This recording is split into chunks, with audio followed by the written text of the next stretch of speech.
Yeah, we had a good match today. Played very good doubles. Probably one of our better doubles points of the year. So probably ended up saving the day.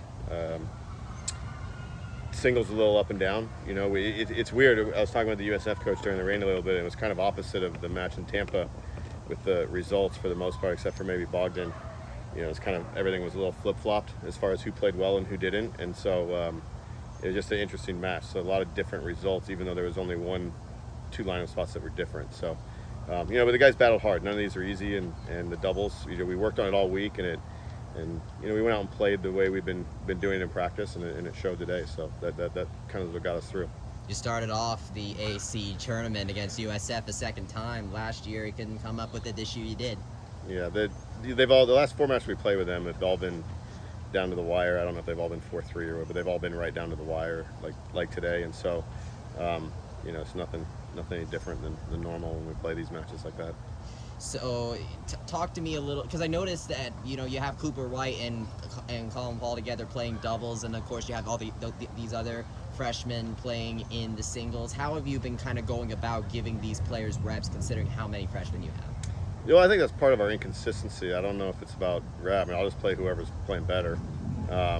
Cooper was in our doubles lineup. He got ill, and so he had to miss basically like 3 weeks, and so that's why he didn't play for us down the stretch. It wasn't that I yanked him or anything.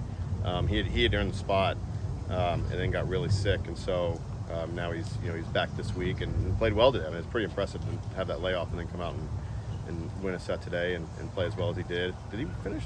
Actually, no, I can't remember who finished. He finished, yeah. So it's a good effort by him. But yeah, it's just doubles have been challenging. I mean, we had some stuff early in the year, so I mean, you kind of refer to reps. Yeah, we've been all over the place a little bit, and doubles takes a little longer to come together, and freshmen don't typically play good doubles. So it's like we've been fighting an uphill battle, and to see him play as well as we did today.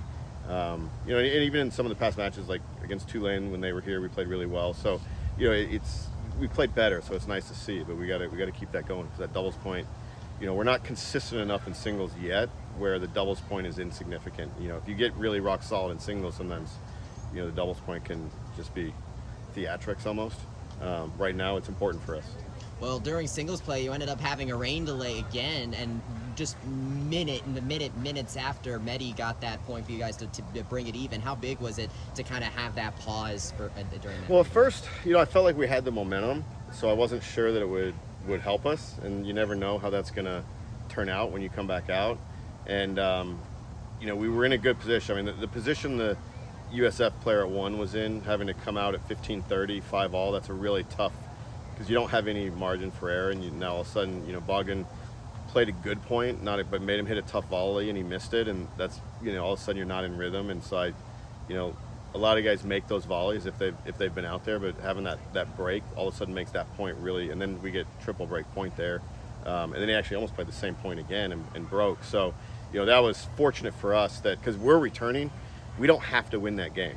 Like, they're serving, they have to win that game, otherwise Bogdan's serving it out with his serve. He's probably 85-90% to hold, so you almost think of that as a must-win game for USF, and we had a slight lead, and so that was fortunate for us, the way that score broke down and coming back out. So that the other ones were, I think Yassine got the double break and held and then broke, and Toto down at 6 got into a tiebreaker. So those didn't really change that much, but that one at 1 was pretty tough. Talk to me about Yassine, because he ended up getting swept in that first set, but then came back and got the win, and it came down to him to the point. Just take me through that matchup with him. Yeah, so the USF player there comes in a lot, so he's a different type of player. He's a little bit of a throwback. I mean, I used to play against guys like that in the 80s and 90s, and you don't see that style as often, and so guys can struggle with it. When they can really disrupt their rhythm, and that's exactly what happened. And then he got frustrated, and the first set just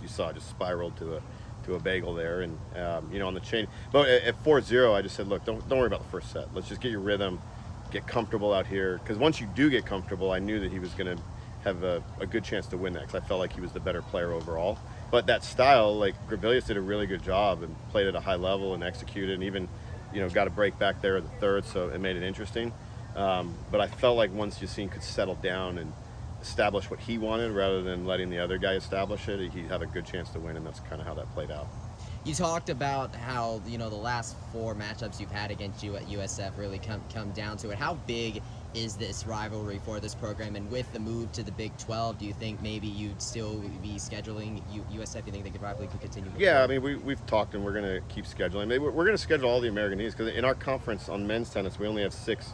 Once OU and Texas are out, so we have the 1 year where there's 8 programs, and then we're back to 6, which is the NCAA minimum because the Big 12 North basically doesn't have men's tennis.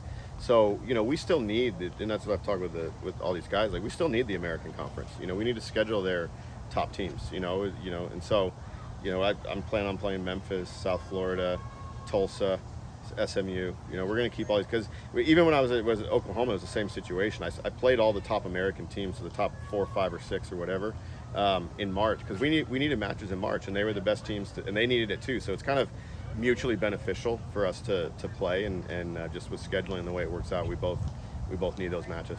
Well, your semifinal matchup is going to bring you guys up against Tulane. You swept them back in the regular season, but what do you think this team needs to take with them into that matchup, whether it's from the last time they faced the Green Wave or today, in order to bring out the second win? It's like I alluded to with the USF match here from when we played them in the regular season today. It was a completely different match. I mean, we lost the doubles point there, then we won it here, and it's still 4-3. So it's just a completely different match, and I imagine that the Tulane match is going to be like that, where it's going to be very different. So I don't know. I mean, we'll see what happens. I know they had a tough one with Wichita State and barely got through there too. So both teams had tough long matches. So physically, it should be pretty even. I don't feel like either team has an advantage or necessarily a disadvantage as long as you hydrate and recover. Even though when we played them it was 4-0, the other 3 matches, if you remember, were definitely in doubt. So that could have ended up 4-3 very easily. So even though we just happened to win the right ones at the right time to make it look short, even though I was actually talking with Gary, my assistant, and we felt like we could have easily been in for a long day that day, but it just worked out that we weren't. So tomorrow, I imagine it'll be a tough match. All right. Well, good luck. Thank you.